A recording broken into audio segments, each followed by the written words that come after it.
मंडळी नमस्कार। वधू किंवा वर त्यांचे जन्म नक्षत्र जेव्हा सासू किंवा सासरे किंवा मोठे भाऊ किंवा छोटा भाऊ यांच्यासाठी अनिष्टकारी असते अशी नक्षत्र आज बघूया आपण। जेव्हा मघा नक्षत्राच्या पहिल्या 3 चरणावरती एखाद्या वधू किंवा वराचा जन्म झाला असेल तर अशा वधू किंवा वराच्या सासऱ्यासाठी हे अनिष्टकारी असते।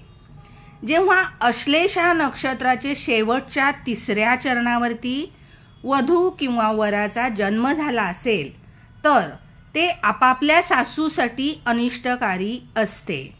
जेव्हा ज्येष्ठा नक्षत्राच्या 4थ्या चरणावरती एखाद्या वधूचा किंवा वराचा जन्म झाला असेल तेव्हा ते त्यांच्या मोठ्या भावासाठी अनिष्टकारी असते। जेव्हा विशाखा नक्षत्राच्या 4थ्या चरणावरती एखाद्या वधू किंवा वराचा जन्म झाला असेल तेव्हा ते त्यांच्या लहान भावांसाठी एकमेकांच्या लहान भावांसाठी अनिष्टकारी असते। जेव्हा मूळ नक्षत्राच्या पहिल्या 3 चरणावरती वधू किंवा वराचा जर जन्म झाला असेल तर ते आपापल्या सासऱ्यासाठी अनिष्टकारी असतात।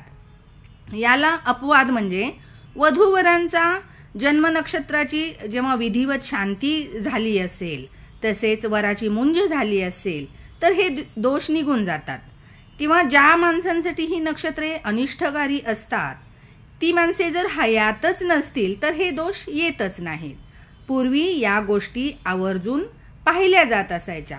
प्रत्येक नक्षत्राला 4 चरण असतात। त्यातल्या कोणत्या चरणावरती वधू वराचा जन्म झाला आहे हे आपल्यासाठी महत्त्वाचे ठरते। ह्या 5 नक्षत्रावरती जन्म झालेल्या वधू किंवा वरांचे या प्रकारे दोष दिसून येतात। धन्यवाद।